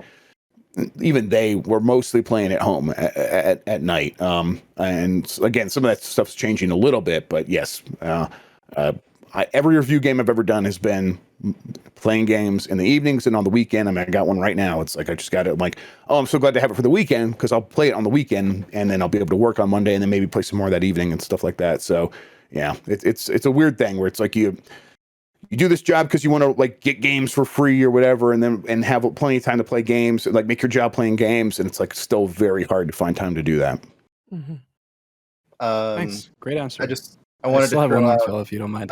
I just wanted to throw out one more series though. I wanted to throw out the Tales series. Oh yeah, there's definitely like some RPG franchises that are not Nintendo that you could definitely say. I mean, Final Fantasy is at a point where Final Fantasy 14, like clearly it has it more right now than it's had in years. So yeah. Yeah, I just like to mention the Tales series because like I feel like they've just been getting better as time has gone on. Yeah, that's a very good point. Yeah. Okay, sorry. Oh, good. This last one is very interesting. Weed Demon VTuber new models soon. At Weed Demon 3 says, "Why are you always trying to tackle Superman?" Yeah, I get that. Yeah, because people say I'm like I'm fat Aquaman, so like, and so it's like the meme of him trying to tackle Henry Cavill. Listen, he has it coming. Have you seen that guy? He's too handsome. He's too cool. He's always in the video games. Someone needs to tackle him. So I'm taking on the job. Someone's got to put him in his place. Someone's got to put him in his place. Yeah. You need a really skinny guy that looks like Henry Cavill in your life. Yes, what I do. Yes, absolutely. It turns out there's not a lot of those though. So. Mike Minotti's pretty close. We'll see. He just needs the hair. Just needs the hair. You give him a wig. Do you think Henry Cavill's more known as the Witcher now than he is as Superman? No. No, I would say that because like he's more recognizable as like Superman probably still. I know him from The Tudors. That's where I first saw him. The Showtime show about Henry VIII. So. I haven't thought about that show in years. Yeah, I know. Actually, I haven't either, but it was weird. I'm like, oh yeah, that guy. He was in that show. He's all British. Weird. He's gonna be Superman. All right. Now it's like, yeah, years later. And then Gage, I think you had one more. Wait, no, I got a question. I just need to know this. Is Batman vs Superman a good movie? No. Okay. Absolutely not. Remind me to tag Greg in this so I can. Please, yeah, he needs someone talk about tackling Superman. Gage, can you clip that out? Do something to that guy. Sure. Just wanted to get that out there. What were you gonna ask, Phil? You know he has access to the server, right?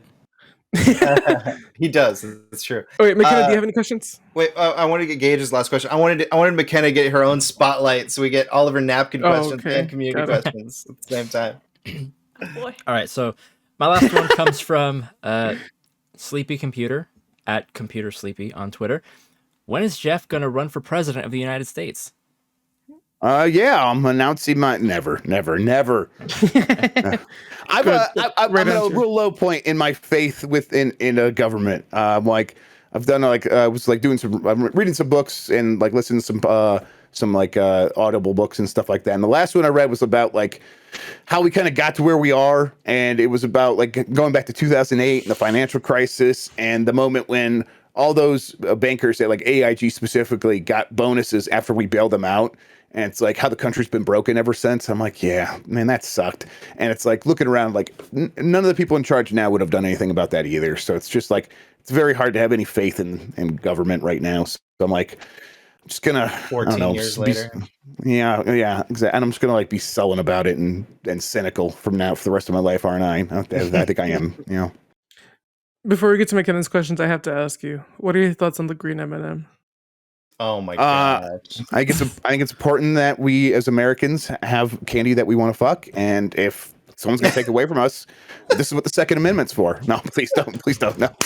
Yeah. I'm pretty sure removing if you had an affinity for copulation with candy, I don't think taking away the go-go boots is going to do anything. Yeah, right. yeah. They put her like platform heels instead of stilettos, right? Yeah. My thing is, why are people so focused on the green one with the brown ones right there? She's still in heels. Anyways, whatever. Yeah, they're like, yeah. I don't take that shit seriously. I'm just saying, if a girl doesn't wear comfortable footwear, sometimes something's wrong. Yeah, let her live her life, everybody. Tucker Carlson, get Jesus. Why does he really want to fuck the green M&M? Like, just give him realistic genitals. Why won't they give him realistic genitals? I'm like, all right, Tucker, Jesus. No, my girlfriend's hilarious. She's asexual, so she just doesn't get it. She's like, why do people want to have sex with them? They're just circles. It doesn't make any sense. They're just circles with legs. People want to have sex with everything, but the realistic answer is like, no one did really. No one. Like, some people obviously do. Obviously they do, but most people complaining right now are like, never even thought about this until someone's like, oh, we're gonna redesign it, and it's like, you're taking away my fuckable candy, and they just want to be mad about something. This goes back to your temper tantrum analogy earlier. Absolutely, yeah. It's like they're just throwing tantrums because something's changing. They're not in control, so they're trying to stop it by getting attention, and they're giant goddamn babies. Yeah. Al, you missed so much. I'm sorry. I hate this. I'm sorry. I'm sorry I had to pee. I'm so sorry. Al, what are your thoughts on the green M&M? What? We'll talk about it later. All right, McKenna, it's your spotlight. It's your time to shine. We just popped the magic wand and said some Harry Potter stuff for you. Harry Potter. Yeah. Lumos. There, thank you. Yeah. Okay, my napkin questions. By the way, McKenna loves Harry Potter, but she doesn't support J.K. Rowling. Yes. Yeah, that's clarification. It's very important to basically same here. Yeah. I think that's everybody at this point. Yep. So my first question, what are some of your hobbies outside of like video games and writing and whatnot? Yeah. So the analogy of my life right now is a stovetop, definitely, where it's like I've got the 4 burners and I can only keep so much on the stove at one time, right? And so video gaming is definitely on a front burner because it's my job. It's something I still really enjoy, so it's on a front burner. Then like family stuff is on the other front burner, and is it's a massive thing where I'm just like, yeah, I got the kids. The one needs a lot of attention because she's got some eye issues, she's got some speech issues, so like a lot of therapy for her, and I'm in charge of making sure a lot of that stuff gets done.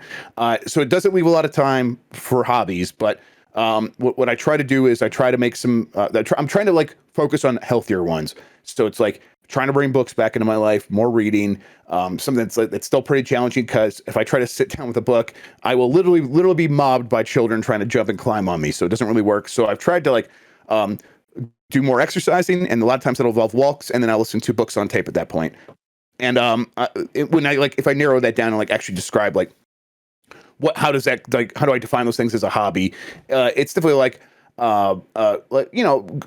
hiking, like actually hiking, going out and enjoying nature, like trying to like bird watch a little bit, stuff like that, like spot animals and things like that. And then also for the books, I'm very into economics and macroeconomic systems and the history of economics and how things have worked in the past and kind of like what's changing now, what's happening now. And so I'll listen to a lot of nonfiction books, and I really enjoy kind of learning more and more about that all the time. And that's a little bit of a cheat because I almost always end up using all the stuff I learned from that in my job writing about games. But it's like it works because it's like, okay, it's still kind of filling into my interest, but it's also making me a more well-rounded individual. And so those are kind of the main things right now. Before it would have been like, I don't know, I really love movies, but haven't had a lot of time for that. A lot of TV shows, stuff like that, and I haven't had time. Going snowboarding, something I want to do a little bit more. We're out in Colorado, but haven't had time for that sort of thing. But those are things just falling off the burners, and that's kind of the way it is. Do you have any books you recommend? Yeah, let's see. I'm terrible at remembering. Let me see what I was just reading. I like all the Michael Lewis books. Michael Lewis is the one that did like Flash Boys about flash trading and stuff like that, where like people were coming up with new ways to create algorithms that could trade faster and faster and faster. And like they would they did this thing where like they were trying to understand the price in Chicago in New York, so they could like change, like take something in Chicago and sell it in New York before anyone else knew the price was a little bit lower. And one of the ways they did that was build basically a straight line, and literally a straight physical cable line of fiber internet that was a private internet line for them.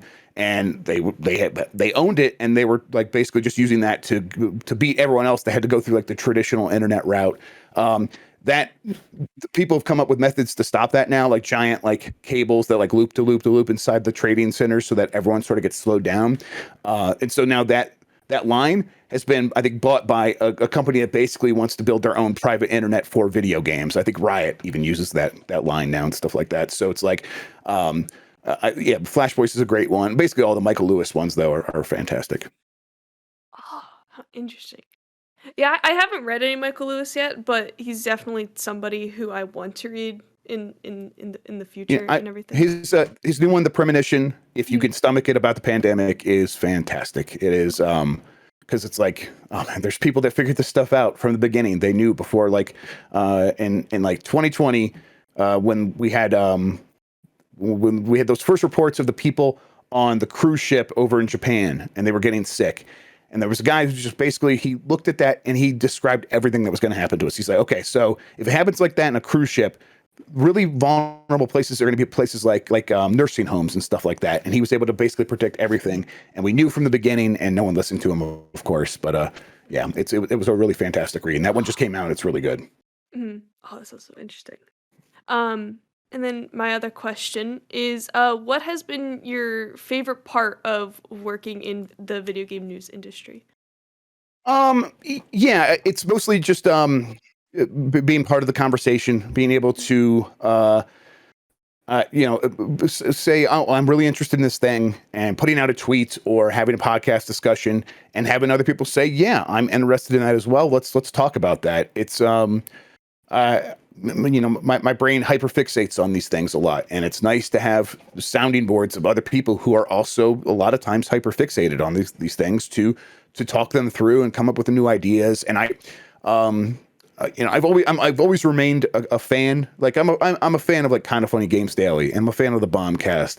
I like listening to people wanting to talk about this stuff, and then being able to then become part of those conversations as well, and talk to those people and continue the conversation in real life. That's probably the best part, because it's like the people who also feel the same way really validate the way I feel about it, and it's really nice to have those relationships. Interesting. Thank you. Those were my questions that have McKenna's not already been answered. Trademark Absolutely. napkin The questions. fact that you're in the chat during KFGD most of the time. Yeah, and I mean, most, like, whenever I have like some time, like the timing works out like a couple days a week where I can't get in there. But I remember I had we had Addie, and that was 2019 now, around that time, and I got some time off, parental leave from work, and I'm like, oh, you know what? Kind of Funny Games Daily happens all the time during the day. I'm just going to start hanging out in there. Like, this is nice. So it'll be a good way to like keep in touch with what's happening. And since then, I've just been in, like, I'm like, I never want to miss out on this if I can. So yeah, I've been hanging out in the chat a lot of time when they're doing it. And it's fun. Like I'm there because I'm legitimately a fan. I legitimately enjoy people putting out content about video games. It means a lot to me that they do it, and it's cool to like be a part of it. You ever want to like stream a reaction to KFGD and just be like, "No, you guys are wrong," just like all the time, because they're so stupid. They're so stupid. Like, yeah, no, yeah, I'm kidding. Yeah. For the I will. Basically, I'm in the Discord, so if they ever say something that's really bad, I will jump in there, and I have done that like 1 or 2 times. So that'll be my reaction. I'll do it on their show where it belongs to correct the record once and for all. Yeah. Like if he ever says like Batman versus Superman's a good movie, for example, I'll hop in there and I'll do something about it. And then you had some community questions. Yeah, because those are just McKenna's napkin questions here, trademarked patent. Nobody can steal her idea of napkin.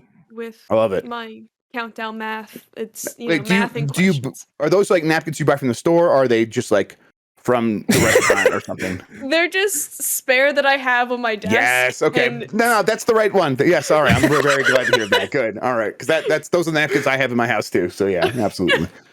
It's like I forgot my sticky notes when I moved to Philly, and I was like, well, It's the next closest thing I've got in Did reach. you forget them again? Of course I did. You don't need them. You got the napkins. Forget about the Exactly. sticky notes. Bullshit. Sticky notes. Just get like that clear tape, like the really skinny tape, and just like stick it up. What about this kind of like index cards? Like that works. No, Too napkins far are free. Napkins are free. And they need to be reused, you know? I- They need to be utilized. I legit do. I've never really been a note taker in my entire life in school, in interviews and stuff. I've just never been a note taker at all. Never write things down. I need to, but I don't. What I end up doing is I just try to record any conversation I know I'm going to need, and I remember the important stuff, and then I have to go search through the audio. It's become a lot easier because technology's made it a lot easier where I can legit just search the audio now. Skim the audio, yeah. Yeah. No, McKenna's an Don't get me wrong, these are extensive. empty. I just like using them. Wrong. Okay. They're just there, I like just wanna, in case like, of emergency. Tap them on the desk like Letterman used to. There you go. Yeah, they're just a prop. There's a new iOS update that allows iOS to like discern text in an image. So instead of just being like an image file that you can't do anything with, you can actually parse out the text in it, which I think is really neat. Yeah, that's really in this new Android update. If you just like swipe up so that you get the app picker, it's like, okay, you're just gonna swipe between the different apps. But no, now anything on the screen in the app, you can click on, you can highlight, you can Google search. If it's an image, it doesn't matter. It totally just treats it as like a smart object. If you took a picture of a sign or something, you could just put it in your Google Lens, and you can like identify what it is. It can like read the text for you and everything. Like translate it's been there for like a long time. Well, like it's been there for like 2 years. Google Lens has been able to do that stuff. Yeah, for real. Yeah, but like they've like implemented it on the OS level now. It's very good. So yeah, Phil, fuck off. No, I'm kidding. I mean, iOS has been reutilizing ideas from other operating systems and calling them new for a long time. And it cycles back around to the stolen ideas. All right, these last community questions. Let's go. Oh, I have one. Really? Yeah, you know. Oh wait, what I was gonna say is that McKenna's an extensive note taker. You got to read her Jeopardy spreadsheets. I have awesome. spreadsheets, notebooks. I have at least 6 notebooks full of my stats. Anyway, I digress. You know. I actually technically have 2, except we sort of answered one of them, but I'll just read out anyway. Persona at I'm gonna butcher their username. Kaflamane69 asks, obviously without giving away sources, how are you able to get information about gaming before anyone else? Which I think we again, it's just kind of the right place, right time, right relationships. People I've known getting in places where they can confirm things for me. That's the big thing. It's just also being very respectful of sources and their anonymity. It is just video games at a certain point. I know it's like that could be a very dismissive thing. Oh, it's just video games. So why do you care so much if someone's being treated poorly or something like that? When I say it's just video games, it's like it's not worth ever getting someone who has done nothing wrong fired. So like. The way I write my stories, I'm not trying to go and get quotes from people behind the scenes and use their language exactly. Most people don't care about that. They just want to know what's going on. They just want to know, like factually, like what, like, oh, is the game they care about being worked on? If it's not, why not? And I try to get the information in a way that is, it is thorough and stuff, and it does involve like talking to people and getting stuff that would be quotes. But most people don't need the quote to understand. Like if I were to like then translate it through my own written language for them to understand it, and they're just happy to know what's going on and kind of creating a barrier between myself and the people who are providing the source and being a buffer so that they can't be found out. They really respect that, and it really helps kind of build that layer of trust. But a lot of it's just luck and working hard for a long time and being in a situation where when people didn't want to speak to me, I was there to be spoken to. And it's kind of not much more complicated than that. McKenna, was it at Keflamane 69? Yeah. Okay, that's what I'm just not good at reading out loud. And then my other question is from Adam Rostan at AJ Ross Edits, and they ask, is all the NFT stuff that CEOs of major companies going to be acted on, or will it fall to the wayside as another trend we'll forget in 3 years? We're definitely at an inflection point right now where it could go either way. I will say that the criticism of NFTs has reached a fever pitch, and it's not just the loud shouts from gamers who are like, "This seems bad." There are very thorough, like deeply researched criticisms out there of why this technology, even if implemented with all its promises, that that we still are skeptical of whether these promises are possible or practical. But even if all the promises are true, why it's still a pretty terrible technology. And I think there's a chance that it's going to be the kind of thing where it will actually fall by the wayside. Now, I say that, mostly because I'm looking at Axie Infinity, which is the giant $1 billion game in the Philippines that relies on NFTs. And if you look at the economy of that game, and really if you look at the in-game economy of any video game and how much of a mess those things turn into, imagine like having real worth value attached to that. Imagine like, oh, you actually do make a living from that, and then some change they do breaks that in-game economy. Do you really want to be like tied to that? And most people would be horrified at that idea. It seems like such a scary prospect.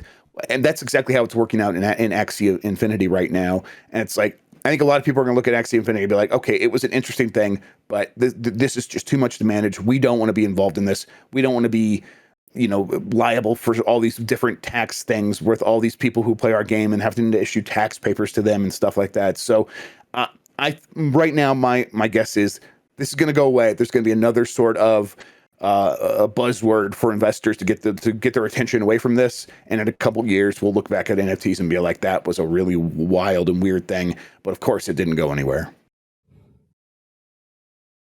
All right.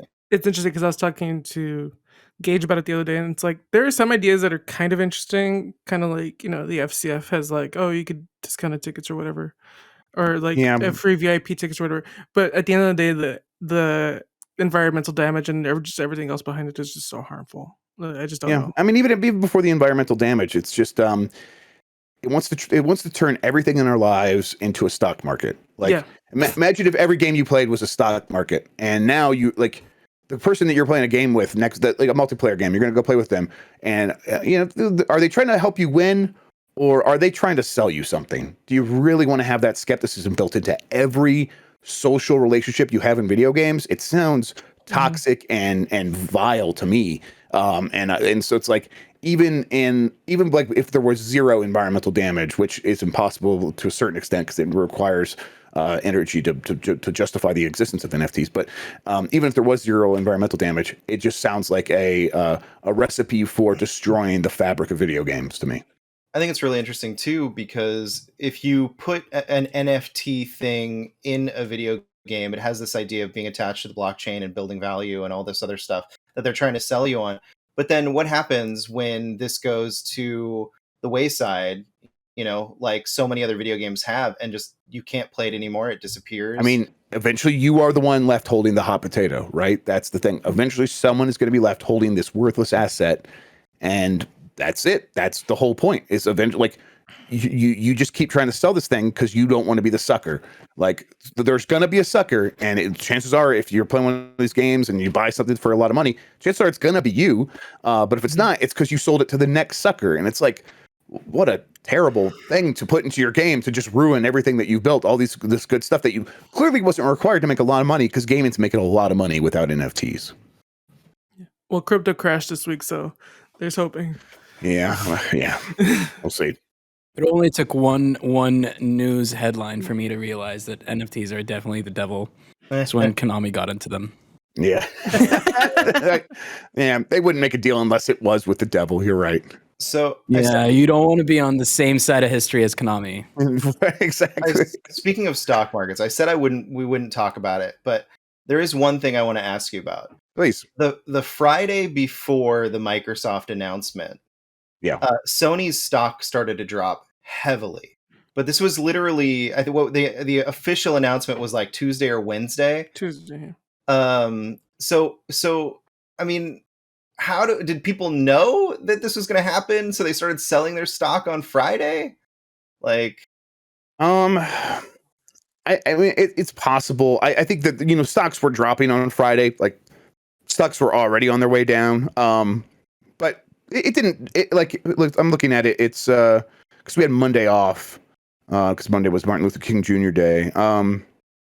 But it was not. It was yeah. So the next day that there was a number force Tuesday. It was still quite a bit high on Friday. And it was like on Friday it closed higher than it did on Monday. So it's like it doesn't seem like too many people knew. But the stock market was like all tech companies were pretty much taking a beating at that time. So it was probably just dropping because of that. And then the real drop came on the news on Tuesday. I only saw the isolated incident of Sony dropping a little bit. And so I thought it was interesting that it started to drop, but if it was an entire I mean, there's always the possibility of that sort of insider trading stuff. Like that stuff happens all the time. Even people just buying, selling on the rumors or whatever. But I think, I don't know. I feel like at that point it seemed like no one really knew. It seemed like they did a really good job of keeping it quiet. Yeah, no, they definitely did. Absolutely. Did anyone else have any other questions for Jeff before we close out the show? I have a strange video gaming question, just like a simple video gaming question. Do you think we'll ever be able to play PS3 games on PS5, Jeff? Yes, I think downloadable, not streaming. Right, I think you'll be able to put your disc in and download the same way the Xbox works. I think they're figuring that out. The thing with emulation and the PS3 is it has gotten very good. Something I started looking into in the last week or so. It seems like PS3 emulation is very strong. Sony has all the documentation, would not need to do the clean room stuff. They could just send their engineers in there and say, here's the documentation, here's what you need to know. Yeah, it's the cell processor. Yeah, it's really tough to emulate, but people are already doing it on PC. Look at that open source work. You're allowed to do that. And then also look at our own documentation and get in there and figure this out. We have, and the PS3 is the kind of thing where it's like, there's a lot of games on there that are still viable to be presented as a new thing today. Like a thing that would be of value especially in a subscription. Like this is the only way you could go and play Metal Gear Solid 4. There's value there. It would be worth it to them to do it. I think it's more worth it now than it's ever been. And PS3 is kind of like the key where it's like, there's a lot of games stuck on that platform that would be worth kind of rescuing. And especially if you're trying to build up Spartacus, I think it's going to be worth the effort to make it happen. And remember, if anybody's listening, he said he thinks. He said he thinks. But no, he's there. No. Thank you. No, but said that. In case anybody wants to grab a headline or something, I doubt it. But still. Nobody's grabbing any headlines. Nobody's gonna watch it. It happens all the time though. On so many podcasts, people say that who's gonna watch this, and then we'll all come in the next day and be like, okay, something I said got turned into a headline. That's happened multiple times. I really hope it's when you said the M&Ms need genitals. Yeah, and really, maybe just genitals, no faces anymore, just the genital M&M. Genitals. Yeah. Does anyone else have any everybody. wonderful questions? Are we leaving on M&M genital notes? Is that what we're... So if you bake two lasagnas... do it, Caesar. Come on, please. No, wait, do you know this question, Jeff? Do you know this question? Oh, do it. I don't know if I do. Maybe. I don't recognize it so far. You bake two lasagnas, so they're the exact same recipe and just but you bake them. Quantity, everything. They're practically twins. You put one on top of the other. You take them out, you put one on top of the other. How many lasagnas do you have? You have one lasagna. Thank you. You have one lasagna. They're like a cake. Because that's exactly what you would do with a 2-layer cake. It would still, it's one. At that point, it is one lasagna. Yes, it's a cake. It's one. Yes, the function lasagna follows the rules of cake. Absolutely. Yes.